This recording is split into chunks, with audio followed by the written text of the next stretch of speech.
Bwana Yesu asifiwe. Ndugu msikilizaji, kipindi chetu cha tafakari ya siku leo tunayo tafakari inayotoka katika kitabu cha Luka sura ya 12 mstari wa 35. Asubuhi ya leo ninakusalimu katika jina la Yesu Kristo, na tuende tukasikilize yale ambayo Roho wa Mungu anatupa kutafakari katika siku ya leo. Biblia inasema mstari wa 35, viuno vyenu na viwe vimefungwa na taa zenu ziwe zinawaka, nanyi iweni kama watu wanaongojea bwana wao atakaporudi kutoka harusini, ili atakapokuja na kubisha wamfungulie mara. Haya ni maneno ambayo yanasema kwa ajili yetu sisi kanisa kuhusiana na namna gani ya kuweza kuishi ama tulivyotakiwa kuishi, ama katika nyakati hizi tunavyotakiwa kuishi, kwa sababu tunaishi katika nyakati ambazo ni za hatari. Zimetangazwa kwamba ni nyakati za hatari na udhihirisho unaonyesha ni nyakati za hatari. Lakini swali ni kwamba kanisa tunaishije? Mwaka juzi Bwana alisema nami akaniambia, mnaishi katika kipindi ambacho ni cha mwisho, ni kipindi kigumu mnachokiingia, lakini ulimwengu unafahamu vyema kwamba mwisho umefika, kwa sababu wanayatazama matukio yaliyoandikwa kwenye Biblia na wanayaona yakitokea moja hadi jengine. Kwa hiyo wamebeba uthibitisho kutokana na maandiko ya kwamba mwisho umefika. Lakini kwa kanisa langu, kanisa halina taarifa ya kwamba mwisho umefika na yamkini wanatakiwa kufanya nini ama kuishi vipi. Kanisa linatembelea majira ya ulimwengu. Yale ambayo ulimwengu unatambua sio ambayo kanisa linatakiwa litambue. Baba anapokuwa na familia yake ndani ya nyumba, alafu kukaingia njaa kwenye mji ama nchi, kile ambacho watu wote watakuwa wanafahamu sio kile ambacho watoto wa baba huyo watakuwa wanafahamu. Watoto wa baba huyo wanakuwa wanafahamu nini kilichoko kwa baba yao, kwa sababu tumaini lao wanaweka kwa baba yao. Ni kweli nje kuna njaa, ni kweli kila mmoja anasema kuna njaa, lakini sisi baba yetu anasema nini? Tunatakiwa tule, tunaona tunakula. Kwa hiyo swali ni kwamba tunatakiwa tujue baba yetu anatoa wapi hata anatuletea sisi tunakula, lakini watu wanasema kuna njaa. Sasa kanisa limeshindwa kutambua hata kile ambacho baba yao anawabebea ama alichowabebea. Udhihirisho wa hili ninalosema asubuhi ya leo kupitia tafakari hii ni kile ambacho kilifanyika kule Gosheni. Wakati taifa la Israeli linakombolewa, kipindi kilichofika cha kukomboa taifa la Israeli, Mungu akamtuma Musa kule Misri. Na tunaona Mungu alipigana na miungu ya Misri kwa mapigo 10 ambayo alipiga ile miungu. Miungu ambayo watu walikuwa wanaitumikia hata sasa ni miungu ya vitu vyao. Na leo hii mtu anaenda kwa mganga kwa ajili ya kazi, anapata zindiko kumwekea kwenye kazi. Kale kairizi ambako uliko kabeba ndio Mungu wako wa kazi. Haya, uko kwenye ndoa, unaona mume anakusumbua, unasema amen na mganga mzuri, naomba nitengenezee mume wangu asitoke nyumbani, asifanye hivi asifanye hivi. Ukapewa irizi. Ako kairizi uliko kabeba ndio Mungu wako, ni Mungu wa ndoa yako. Na kadhalika na kadhalika. Sasa Misri walikuwa na miungu yao ya kila kitu. Sasa ikawa ndio Mungu amekuja kupigana naye. Na tunapokuwa katika maisha yetu, maisha ambayo nimebeba miungu kwa namna moja ama nyingine kama nilivyoeleza, Mungu anaposhuka kuja kutenda kwangu, huwa anapigana na ile miungu. Sasa watu wanafikiria kwamba mtu akishaokoka ama anakuwa anatakiwa aokoke tu. tunasema tupa irizi zako, yani wewe ndio unasarenda. Ulimeza irizi, ulichanjwa chale, Mungu wako yuko hapo ndani yako. Sasa unataka Mungu aingie ndani yako, na ndani yako kuna Mungu mwingine. Ina maana lazima apigane na yule Mungu aliye ndani yako kwanza, kupitia chale ulizochanjwa, kupitia sijui nini ulikunywa, kupitia kombe ulilokunywa, kupitia sijui mitishamba yani whatever. Lakini anapigana na hiyo miungu kwanza, kwa sababu kila ulichotumia ulitumia kwa sababu fulani. Kwa hiyo kuna mtu anaishi ana miungu 10, ana miungu 5, lakini ukimwambia una miungu 5, hata kwambia miungu hiyo 5 iko wapi? Mimi nina dini yangu, naenda kanisani na muabudu Mungu.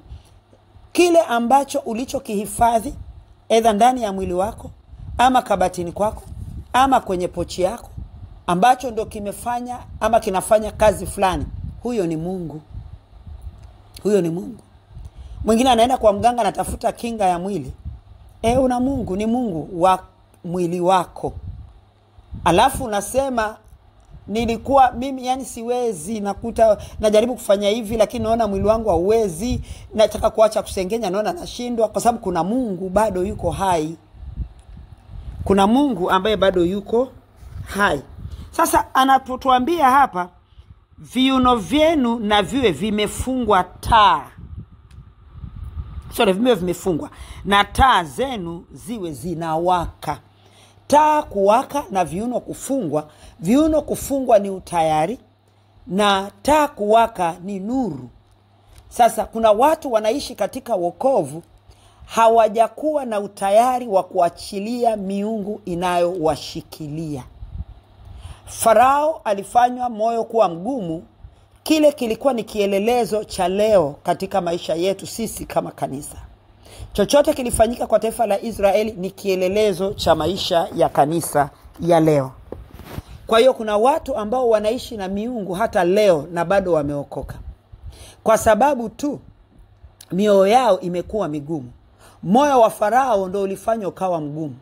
Lakini kuna mtu ana miungu anaishi nayo. Wala wengine miungu wengine sio kwamba ulienda kwa waganga. Kuna miungu mingine uliibeba, ilitokana na miungu inabebana. Unakuta unapewa vitu viwili ama kitu kimoja, lakini kinabeba mambo mawili.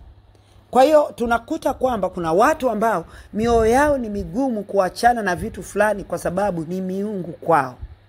Kama jinsi ambavyo Farao alivyokuwa, alifanywa moyo wake kuwa mgumu mpaka Mungu akaingia kupigana na zile miungu.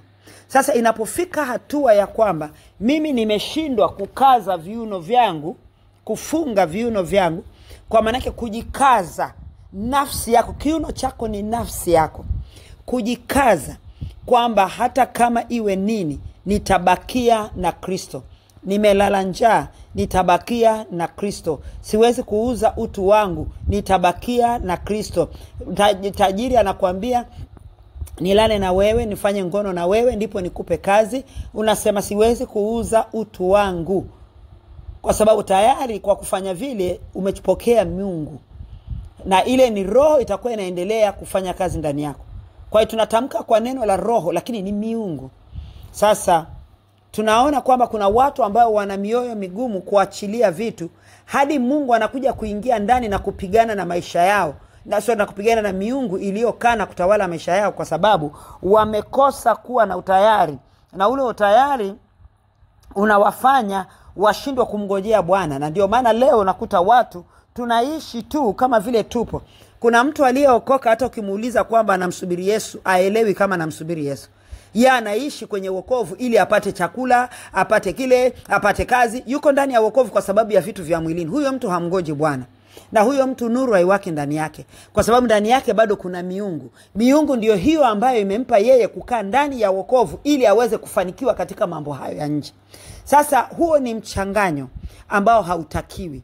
Sasa ni tafakari yetu ya leo inatutaka tujikague katika yale ambayo tulishayafanya, na kama bado yanaendelea kuishi ndani yetu. Ina maana kama bado yanaendelea kuishi ndani yetu, ina maana taa ya Bwana ama nuru ya Bwana haijawaka ndani yako. Kwa sababu nuru ya Bwana inapokaa ndani ya mtu inawaka, na inapowaka na kumulika inachoma na kuteketeza vile ambavyo ni miungu ambayo ilikaa ndani yangu, kwa maana kwamba vitu ambavyo nilikuwa naishi navyo zamani. Sasa tafakari ya leo, twende moja kwa moja kwenye maisha yetu ya nyuma. Je, kabla sijaokoka nilikuwa na tabia zipi? Nilikuwa nafanya nini? Nilikuwa maisha yangu yakoje? Na kadhalika na kadhalika. Nilikuwa napenda nini ambacho sasa mimi nimeokoka, lakini kitu hicho bado kiko na mimi, bado kinanibeba, bado kinanitawala, bado kinaniendesha. Huyo ni Mungu aliye hai ndani yako. Mtu asikudanganye. Huyo ni Mungu aliye hai ndani yako. Mungu, wewe mwanadamu ama mimi mwanadamu, siwezi kuvuka mipaka ya kushindana na Mungu nikamshinda.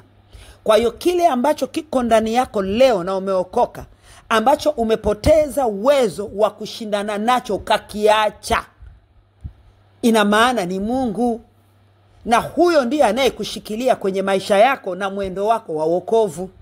Unashindwa kutembea kwenye wokovu, kila ukiishi unaishi kuanguka. Ndio maana unashindwa. Biblia inatuambiaje mstari wa 36? Nanyi iweni kama watu wanaomngoja bwana wao atakaporudi kutoka harusini, ili atakapokuja na kubisha wamfungulie mara. Kwa maana siku atakapokuja na parapanda, niwe tayari kwenda. Siku nitakuwa nimekoma maisha yangu hapa duniani, niwe tayari kwenda kwake. Lakini kama kuna kitu kimenishikilia katika maisha yangu ambacho ni kila mtu anasema mimi hiki kimenishinda, hiki kimekuwa hivi, kimekuwa, huyo ni Mungu. Leo tambua kabisa kwamba unaishi na miungu ndani yako. Una miungu inayokubeba, inayokutesa, na ndiyo hapo kunapotokea ukinzani, ushindani ambao unashindwa kufanya yaliyo mapenzi ya Mungu. Sasa siku ya leo, rudi nyuma kwenye maisha yako ya nyuma. Tafakari kila kitu ambacho ulichokuwa unakifanya, kilichokuwa ni mapenzi yako, ulichokuwa unakipenda. Kama ulikuwa unapenda kunywa pombe na leo umeokoka, unaona hiyo roho kutamani pombe kupo. Hatuishi kwenye wokovu kwa kujizuilia kwamba yani na kiu ya bia, na kiu ya hiki, lakini basi tu kwa sababu nimeokoka. Hatuishi kwenye wokovu kwa hivyo. Na yani hapa, yani ningekuwa sijaokoka leo nilikuwa niende nikalale na msichana, nasikia na hamu ya ngono. Hatuishi kwenye wokovu kwa namna hiyo. Miili yetu inahuishwa, nafsi zetu zinawishwa, zinatengenezwa, zinageuzwa. Biblia inasema kwamba tugeuzwe, tufanywe upya, tubebe nia ya Kristo. Hiyo nia ya Kristo ndio itakayotupatia sisi kumsubiri Bwana, kumngojea Bwana na kuishi sawa sawa. Sasa tafakari ya leo, rudi nyuma katika maisha yako na ukatafakari yale ya nyuma. Kama kuna kitu ambacho kipo leo kwenye maisha yako, ingia kwenye maombi, tafuta msaada kwa Mungu, maana huyo ni Mungu anaishi ndani yako. Na kama huyo ndio Mungu anaishi ndani yako, Mungu aliye hai Jehova hawezi kupata makao ndani yako. Sasa unapaswa kumsihi Mungu, ama mtafute mtumishi wa Mungu aweze kukusaidia. Bwana Yesu asifiwe sana. Hata ukiweza nipigie namba za simu 0753351048. Nipigie, nitaomba na wewe. Nitakuongoza maombi kwa ajili ya kumuondoa huyo Mungu anayekaa ndani yako, ili Mungu aliye hai aweze kupata makao ndani yako, ili uweze kuishi maisha ya wokovu. Gosheni iliishi Misri, lakini haikupata shida yoyote. Miungu ya Misri haikuwa na nguvu kwao. Kwa hiyo mapigo ya Misri yaliyokuwa yanapiga miungu ya Misri haikuweza kuingia Gosheni, kwa sababu miungu hiyo haikuwa na nafasi Gosheni. Sasa wakati Mungu anapiga ulimwengu, kwa sababu tunaishi katika nyakati hizo, wakati Mungu anaingia kuadhibu, wakati Mungu anayefanya hiki na kile kupigana na miungu, angalia isikutwe miungu kwako na wewe ukaingia kwenye mateso. Kuna watu wanaingia kwenye mateso bila kujua ni kwa sababu gani. Alafu ndo wengi wanakimbia huku na kule na kule na kule. Tafuta mtumishi wa Mungu akuongoze kwenye maombi hayo, kung'oa miungu inayokaa ndani yako, kwa sababu wewe huwezi. Huyo ni Mungu kwako, kwa hiyo wewe huna mamlaka. Huna mamlaka kushindana naye. Unatakiwa umpate mtumishi wa Mungu mwenye mamlaka ya kushindana naye, ambaye Mungu aliye hai anakaa ndani yake. Kama una mchungaji wako, kakae naye umweleze, kwa sababu watu mliokoka sasa hivi mwaficha dhambi zenu bila kujua kwamba afichaye dhambi zake ataangamia. Hizo dhambi zinawaangamiza bila kujua kwamba ni miungu. Sasa inuka Mtafute mtumishi, baba yako wa kiroho, mtumishi wako, mchungaji wako, sema naye, jifunue kwake, weka moyo wako wazi. Sikufiche, mimi hapa kama mtumishi wa Mungu, kuna wakati kule nyuma kulikuwa na miungu fulani ilibaki ndani yangu nikiwa kwenye wokovu. Nilimtafuta mtumishi wa Mungu aliyekuwa amesimama na Mungu vizuri, nikajieleza kwake, hiki kinanishinda, hiki kinanishinda. Ni mambo ya zamani hayo, lakini nakupa ushuhuda ili uweze kuelewa kwamba ninachozungumza ni muhimu katika maisha yako leo, ili usije ukaangamia. Na nikamwambia omba na mimi, na akaomba na mimi, na ile kitu ikafutika kabisa. Mungu yule aliondoka, Mungu hai akaingia ndani yangu, akakaa ndani yangu. Niliishi maisha hayo ambayo unashindwa kusimama, miaka imepita, lakini leo kwako nataka ukalifanyie kazi. Mungu akubariki.